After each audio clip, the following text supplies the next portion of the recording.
may biglang pumunta sa ano, mga kabunyog, biglang pumunta sa Senado ngayon. Nung makita yung pangalan niya na binanggit, ang tinutukoy ko si Congressman Jose Alvarez ba yun? Ha? Si Congressman Jose Alvarez ng Palawan. Ay, bilyonaryo ito eh. Alam ko, bilyonaryo ito. Oh, eh ngayon, binabanggit yung pangalan niya nitong mga ex-Marines.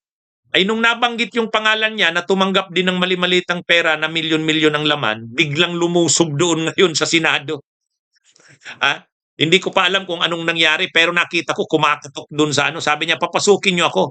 Pakisabi kay Alan Peter Cayetano, pupunta ako dyan. Nandun kanina, na kumakalat sa social media, kumakatok siya doon sa gate. Gusto niyang pumasok kasi harapan kukumprontahin niya yung mga ex-Marines. Oh, yun, tama yun. Ha? Ito si Congressman Alvarez ng Palawan. Pinabubulaanan niya, hindi daw totoo 'yan. Kaya lang gusto niya talaga puntahan yung mga ex-Marines. Kaya habang alam niya pang nandun pa, kasama pa sila Marcoleta at saka si Alan Peter, aakyatin niya. Oh, ewan ko kung nakapasok yun. Nakapasok ba si Alvarez? Oh, kasi ano siya eh. Nabanggit ang pangalan niya eh. Ha? Oh, sabi niya, sinungalingan yung ano na yan. Oh, itong sino pa ba dito ang mga nag-deny na? Si Trillanes, ano na, kinasuhan na yan nila Trillanes sa kanila ila Dilima eh. Kinasuhan na yan. Sila, si Laila, ano na yan. Si Terry Ridon, naglabas na rin ng reaksyon. Pero ang matindi talaga si Alvarez. Pumunta pa doon. At ito pa pala, hindi ko sa inyo nababanggit. Si Tito Soto, nabanggit din. Nabanggit din si Tito Soto. Ngayon, ano ang palpak? Ang palpak, tumanggap daw si Tito Soto ng mga malita rin na pera, 2022 yata to 2025 din. Ang tumanggap daw para kay Tito Soto ay yung staff ni Tito Soto na nagngangalang Mark. Yung Mark pala na yun, 2015 pa, patay na. O yun, isa pa yun. Isa pa yun mga kabunyog, mga kababayan. Kaya mga kabunyog ang pagkakasabi kay Tito Soto, si Tito Soto daw ay tumanggap ng mali-malitang pera na naman, milyon-milyon na pera, taong 2022 to 2025. Yun yung Pero ang lumalabas nga, sabi ni Tito Soto, sabi ni Tito Soto, ayon dun sa salaysay, natanggap daw ni Soto sa pamamagitan ng staff niya, yung nagngangalang Mark. Ay ang problema, yung Mark na yon na sinasabi nitong mga ex-Marines ay 2015 pa namatay. O, paano nangyari yun? Paano nangyari? Kaya sa totoo lang mga kabunyog, mga kababayan, wala na ito. Sirang-sira na itong mga ex-Marines na ito. Kaya yung inaakalan ng anong sabi ni Marcoleta nung nag-online sila ni Cayetano. O nung nag-online sila ni Cayetano, sabi nila, "Huwag kayong kukurap ha. Huwag kayong kukurap." Tapos ang sabi pa ni Soto ay sabi ni Cayetano, "Abangan ninyo. Kasi yung mga ibubunyag daw nila, yan ang magbabago ng direksyon ng ating bansa." Kaya abangan daw ang kanilang pasabog. Ang kanila daw na mga ibubunyag ay magbabago ng direksyon ng ating bansa. Alin doon? Alin doon yung sinasabing magbabago ng direksyon ng ating bansa at wag daw kukurap? Akala ko pa naman pasabog eh. Sa bagay, tama rin na hindi na ako hindi na ako nanood. Pero tinitingnan ko na lang yung mga reactions. Yung mga reactions. Kaya ito mga kabunyog, ayan. Si Milvin Matibag, mayroon siyang nakuhang testigo na nagpapatunay na itong mga ex-Marines na ito ay bayad. Sabi ni matibag. Bayad daw itong mga ex-Marines na ito.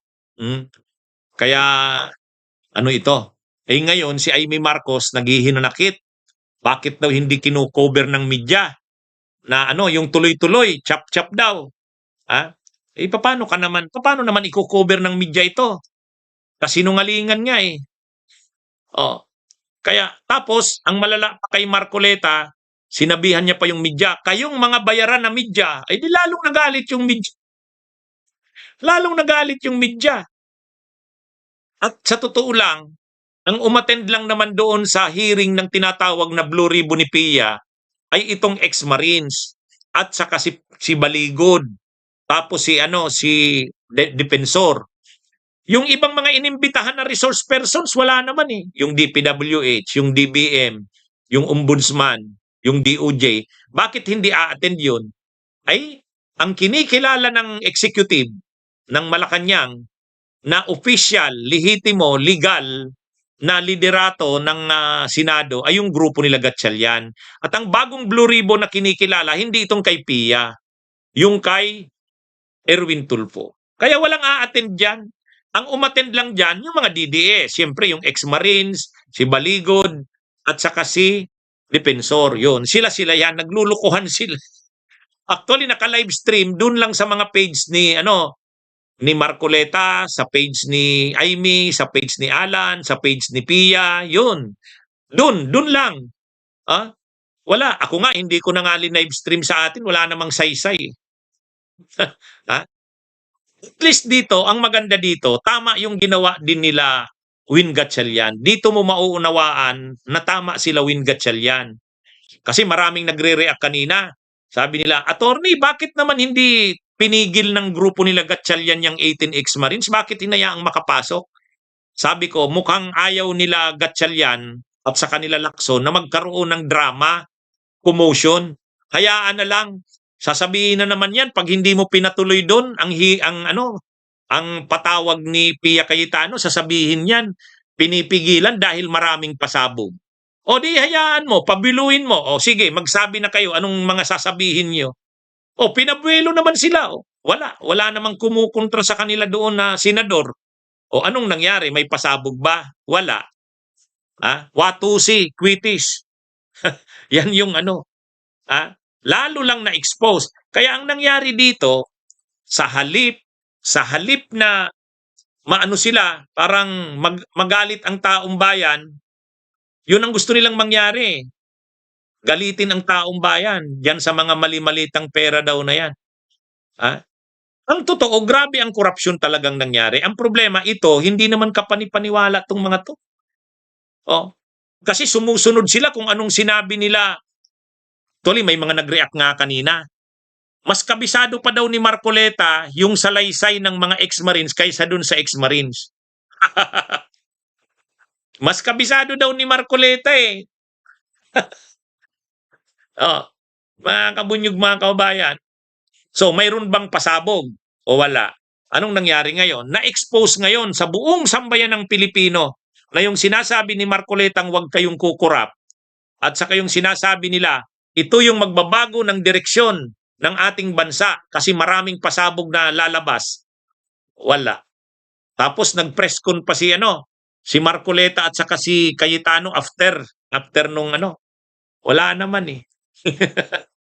Bunyog, halikan na kasama ka.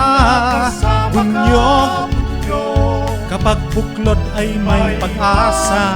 Luzon, Visayas, Mindanao, isa ang pananaw. Sa bagong Pilipinas ang bunyog isisigaw. Bunyog,